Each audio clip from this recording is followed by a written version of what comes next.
예레미야 51장 25절 계속해서 바빌론 심판입니다. 이번 주 목요일까지 계속해서 바빌론 심판이 나오고 이제 금토 그래서 마지막 부분에 남유다에 대한 말씀 그리고 이제 11월 1일 그죠? 주일 해서 이제 데살로니가 전서로 넘어가게 됩니다. 계속해서 이제 바벨론에 대한 심판인데요. 25절에 보시면 줄 한 꺼 봅시다. 온 세계를 멸하는 멸망의 산.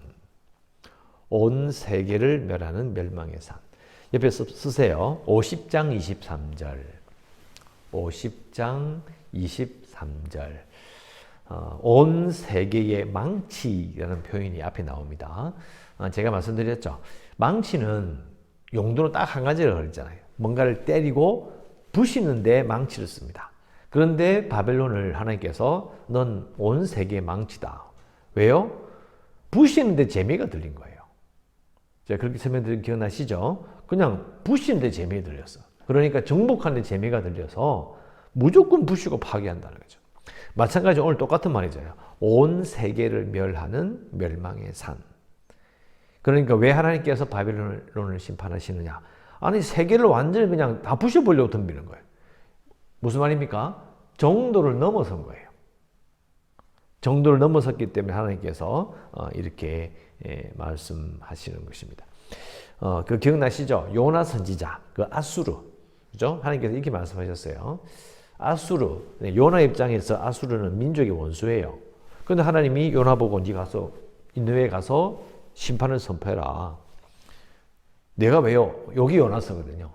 그런데 니느웨를 가서 왜 이걸 선포해야 되느냐? 하나님께서 니느웨를 아끼신다고 그랬어요. 그러니까 이 요나는 이해가 안 되는 거예요. 무슨 소리 하느냐? 그러니까 하나님께서는 이 아수르라는 나라를 이루게 하신 이유는요. 그 유프라테스 티그리스 강을 쭉 따라서 정말 많은 사람이 사는 거예요. 그러니까 하나님께서는 온 세상의 왕이시기 때문에 그 많은 사람들을 살 수 있도록 도우시고 그들을 가꾸신다고 생각하시면 딱 이해가 가요. 그러니까 그 제국을 이루게 하신 이유는 뭐냐면 그 니느웨와 아수르에 깃들여 사는 짐승과 인간이 너무 많은 거예요. 하나님은 그렇게 보시는 거예요. 그런데 니느웨가 아수르가 힘이 생기게 어떻게 돼요? 정도를 넘어서 버려요. 그래서 아수르를 바벨론이 심판하는 거고 또 시간 지나면 그 바벨론이 멸망의 산으로 온 세계를 멸하는 그런 오만함으로 온 세계 망치가 되니까 어떻게 합니까? 페르시아로 벌하시는 거죠. 그 흐름을 우리가 알아야 된다는 거예요. 그래서 온 세계를 멸하시는 멸망의 산이라고 이야기하면서 내가 너를 벌하겠다 말씀하시는데 25절 끝에 보면 불탄 산 보이십니까? 불탄 산이 되게 하리라. 줄 거 넣으십시오. 불탄 산이 되게 하리라. 자, 여기 불탄 산. 자, 저 밑 내려가 봅니다. 30절에 보시기 바랍니다. 30절에 보면 그들의 거처는 불타고 줄 거 보시고. 그죠? 그리고 32절에 모든 나무는 빼앗겼으며 갈대밭이 불탔으며. 자, 불탄다는 말이 3번이나 나와요. 우리가 주일날 읽었던 말씀 보면 나오죠? 바빌론이 심판받는 방법. 칼, 기근, 불. 소돔과 고모라가 뭘로 망했다고요? 유황과 불로 망했다지, 그죠? 마찬가지로 여기 나오는 바빌론의 심판의 방법도 여기는 불타는 부분을 분명히 다시 한번 또 말씀하시는 거죠. 해서 심판할 것이다 라고 말씀하시고요. 그리고 26절에 보면 사람이 내게서 집 모퉁이 돌이나 기초돌을 취하지 아니할 것이고 너는 영원히 황무지가 될 것이다. 우리나라는 돌로 집을 안 짓습니다. 대부분 다 나무로 짓죠. 물론 나무로 지으니까 좋은 부분이 지진이 와도 괜찮대요. 무너지면 그냥 싸우면 되지. 그리고 이렇게 여유가 있어서 잘 안 부서진대요. 그런데 이제 여기 이 땅에 고대 근동 지방에 이런 대부분 돌이 많아서 돌로 이렇게 집을 쳐요. 자, 그러면 돌로 집을 짓는다. 그럼 돌이 어떻게 돼야? 단단한 돌이 돼야 되는 거 아닌가요? 다 단단하대요. 그런데 여기 보면은 아무도 모퉁이 돌이나 기초돌을 취하지 않는데요. 무슨 말이에요? 쓸 돌이 없는 거예요. 완전히 무너져가지고 어제 이거 주일 말씀에 보면요. 분쇄한다는 말을 여러 번 반복해요. 분쇄가 뭐예요? 갈아가지고 가루로 만들 거예요. 그러니까 산인데 그 산이 불타고 가루가 돼버리니까 사람들이 와서 보니까 이거 쓸 게 아무것도 없구만. 이거 집에 가버리는 거예요. 무슨 뜻일까요? 정말 아무것도 남지 않도록 부셔버리겠다는 정 무서운 말씀을 하나님께서 하신다는 것을 우리가 알 수 있습니다. 그리고 27절 이후에 이제 지명이 많이 나오죠. 땅에 깃발을 세우며 나라들 가운데 나팔을 불어서 나라들을 동원시켜 그를 칠 것이다. 아라랏, 민니, 아스그나스. 그리고 28절에 가면 메대 사람의 왕들, 도백들, 그리고 태수와 가난한 모든 땅을 준비시켜 그를 치게 하라. 자, 지명이 쭉 나오는데요. 자, 요 예레미야가 요 말씀을 받아 기록할 때는 어디서 기록했느냐? 이집트예요. 이집트에서 받았어요. 자, 그런데 요 말씀을 받아서 지금 뭐 바빌론이 망한다 할 때 바빌론이 언제 망하나요? 한 70년 뒤에요. 거의 70년 뒤에요. 정확히 떨어지진 않지만 아주 뭐 70년 길다면 길고 짧으면 짧아요. 근데요. 자, 이렇게 날짜를 계산하는 이유가 뭐냐면 여기 나오는 지명 아라랏, 민니, 아스그나스, 메데사 요 나오는데요. 요 사람들 뭐가 됐냐면 결국은 페르시아를 이룹니다. 그러니까 요 말씀을 받을 때에 페르시아는 정말 작은 나라였어요. 작은 나라. 그 작은 나라가 60년, 70년 지나면서 큰 나라가 되어가지고요. 바빌론을 덮어버려요. 아무도 생각하지 못했던 일이라니까요. 왜 이게 가능할까요? 어떻게 이런 일이 일어날 수 있을까요? 그 이유는 29절에 나옵니다. 중간에 있죠. 이는 여호와께서 바벨론을 쳐서 그 땅으로 황폐하여 주민이 없게 할 계획이 섰습니다. 즉 하나님의 계획이기 때문이에요. 하나님의 계획이에요. 여기 이제 앞에 보면 제가 말씀드렸죠. 계속 반복이 된 대화 나타난다고 해요. 하나님의 계획, 하나님의 계획. 오늘 세 번째 하나님의 계획. 이게 무슨 말입니까? 왕이신 하나님의 계획을 세웠어요. 그럼 그걸 취소할 수 있어요, 없어요? 그게 아닌데요. 하지 마세요. 말할 사람이 아무도 없는 거예요.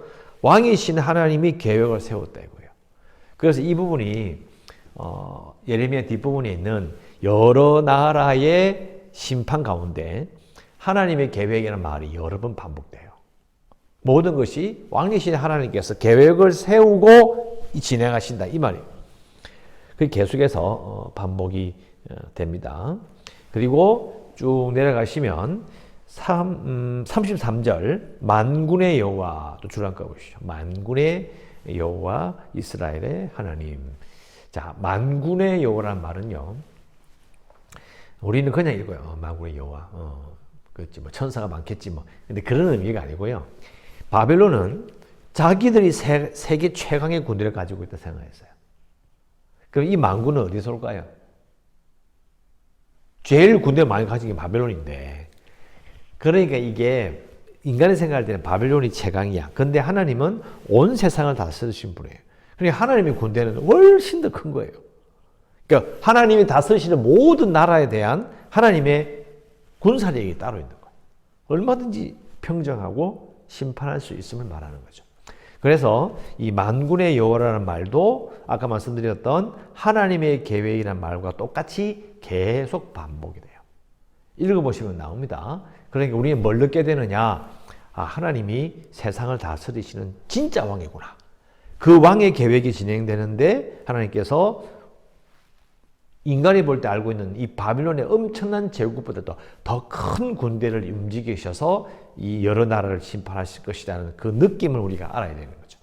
그게 우리가 이런 예레미야를 읽을 때에 이 만군의 하나님, 만군의 여호와 그리고 이 땅의 왕이신 그 하나님의 그 모습을 우리가 생각하면서 읽어야 돼요. 그래야 이제 예레미야의 느낌이 우리에게 옵니다. 그래서 33절에 만군의 여호와께서 말씀하시되 딸 바벨론은 때가 이른 타작마당 같은지라 멀지 않아 추수 때가 이르리라. 때가 이른 타작마당. 사람들이 보는 거예요. 타작할 때 됐네. 근데 여러분 타작을 어떻게 합니까? 추수할 때 여러분 어떻게 해요? 한 달 내내 하루 나눠서 타작해요? 한꺼번에 하잖아요, 솔직히. 뭐 한 이틀 걸리겠죠. 어쨌든 간에 왕창 모아서 하잖아요. 그러니까 비어 있어. 타작 안 하네? 그러다 때가 되면 어떻게 돼요? 갑자기 몰아쳐가 타졌다 해버리잖아요. 그게 바로 바빌론이 망하는 느낌이라는 거예요. 이해가 딱 그림이 딱 있을 겁니다. 아무것도 안 하는 것 같은데 갑자기 사람들이 확 모여가지고 서로 포마시 해가지고요. 확 쓸어와가지고 딱 재놓고 한꺼번에 딱 끝내버린 거예요. 그게 바벨론 심판의 모습이다. 그리고 34절 바벨론의 느부갓네살 왕이 나를 먹으며 나를 멸하며 나를 빈 그릇이 되게 하고 큰 뱀같이 나를 삼키며 나의 좋은 음식으로 그 배를 채우고 나를 쫓아냈다. 내가 받은 폭행과 내 육체에 대한 학대가 내가 누굽니까? 예루살렘입니다. 예루살렘이 이렇게 당했다는 거예요. 그래서 하나님께 기도하는 거죠.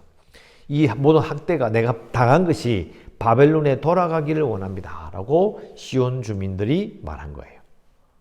이게 바벨론이 아까 말씀드린 것처럼 부시는 세계의 망치, 온 세계를 멸하는 멸망의 산. 그러니까 이게 너무 고통이 심했던 거죠. 그걸 분명히 갚아달라고 말하고 있습니다.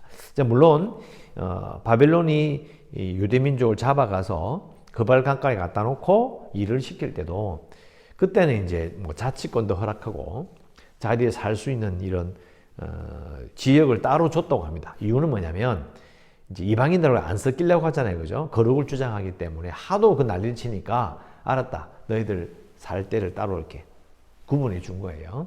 대우해주는 했어. 그런데 문제는 뭐냐면 예루살렘을 부시고 끌어갈 때가 문제죠. 얼마나 먼 거리인지 몰라요. 몇 달이 걸리는 거리를 데리고 가면 될까요? 도망가서 가려고 할까요, 안 할까요? 도망가려고 하죠. 그러니까 묻게 되고 귀 구멍을 뚫어가 전부 다 실로 잇고 막 하여튼 끈으로 이어놓고 하여튼 별하별 처참한 일을 다 겪었던 거예요. 그 부분을 말하는 거예요. 학대를 많이 당한 거죠. 그래서 이제 잡혀가서 아무리 좋은 대우를 해주고 뭐 해도 결국은 포로된 자요, 끌려온 자들인 거죠. 그걸 하나님께 갚아달라고 말하고 있는 거고요.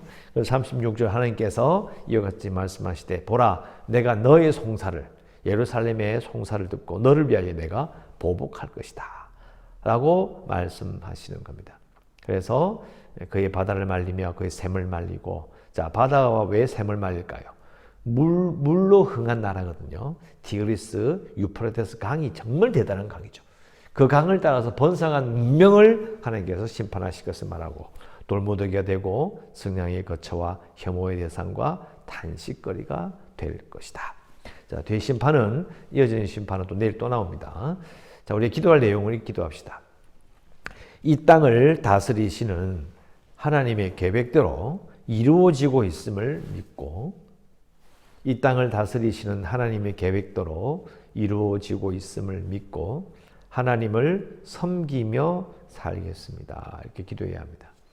이 땅을 다스리시는 하나님의 계획대로 이루어지고 있음을 믿고 하나님을 섬기며 살겠습니다. 이렇게 기도해야 합니다. 상당히 중요한 기도예요. 왜냐하면 하나님을 믿는 사람들은요, 예수 믿는 사람들은 세상의 권세에 대하여 어떤 태도를 취해야 되느냐, 적대해도 안 되고 그것을 섬겨도 안 됩니다. 우리는 권세를 섬기지 않습니다. 우리는 하나님을 섬깁니다. 그죠?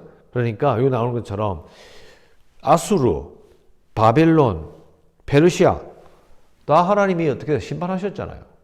정도를 넘었으면 심판하십니다. 불법을 절대로 그냥 두시지 않습니다.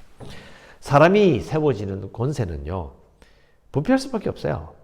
분명히 문제를 일으킵니다. 그러니까 우리가 감정적으로나 여러 면으로 내가 그쪽을 지지한다. 그건 사실은요, 우리는 기독교는 지지하지 않습니다.